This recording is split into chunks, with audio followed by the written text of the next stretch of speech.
Hello hi అండి, నమస్తే. నేను మీ భార్గవి వ్లాగ్స్ అండి. పెద్ద సైజు దోసకాయ అండ్ టమాటోతో కర్రీ చేస్తున్నానండి. సో నాకు ఇష్టమైన కర్రీ ఇది.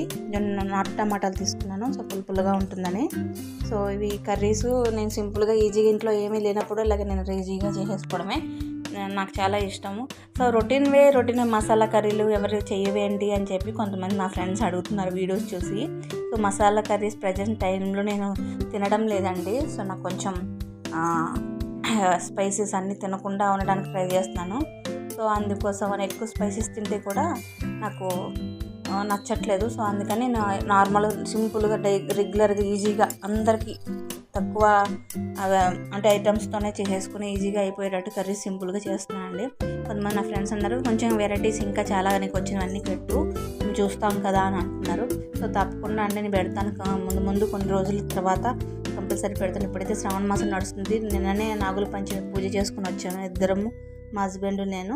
సో పూజ అంతా అయిపోయాక పులిహోర కూడా చేసి నైవేద్యం ఇంటి దగ్గర వచ్చి మళ్ళీ పెట్టాను. ఇంట్లో దీపం పెట్టుకుని వెళ్ళాక గుడిలో పూజ అంతా అయింది.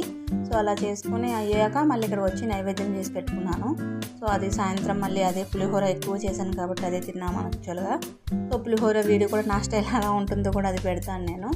ఇంకోటి ఏంటంటే దోసకాయ చిన్న చిన్న సైజులు సన్నగా ముక్కలు చేసేసుకుని, టమాటో కూడా నాటు టమాటో చిన్న చిన్న సైజులు ముక్కలు కట్ చేసుకుని ఇలా తాలింపు వేసేసుకుని అందులో పసుపు ఉప్పు అవి వేసుకుని కొంచెం వాటర్ యాడ్ చేసుకోండి. లైట్గా బాయిల్ అవ్వాలి. అందులో బాగా బాయిల్ అయ్యాక అప్పుడు కొంచెం మనం స్పైస్ పౌడర్ కారపొడి వేసుకోవాలి. నేనైతే ఇంతకు మించి ఇంకేమీ యాడ్ చేయట్లేదు. అంటే సింపుల్గా నా దగ్గర ప్రజెంట్ అవైలబిలిటీ ఉండేది ఇలాగే నాకు ఇష్టం. సో ఇలాగే యాడ్ చేస్తున్నాను. సో ఇలా వేసేసుకుని కర్రీ బాగా బాయిల్ అయిపోయాక లైట్గా కారపొడి యాడ్ చేసేసుకుంటాను. అందులో కలిపేసుకుని ఇంకా దగ్గర అయ్యే వరకు చేసుకుంటే కర్రీ చాలా బాగుంటుంది. అన్నంలో కలుపుకోవడం తినడానికి బాగుంటుంది. నాకైతే అన్నంలోకి చాలా ఇష్టం. అఫ్కోర్స్ ఈ దోశకి చపాతీకి ఇలాంటి వాటికి ఫ్లేవర్ అయితే నేను అనుకోలేదు. Thank you.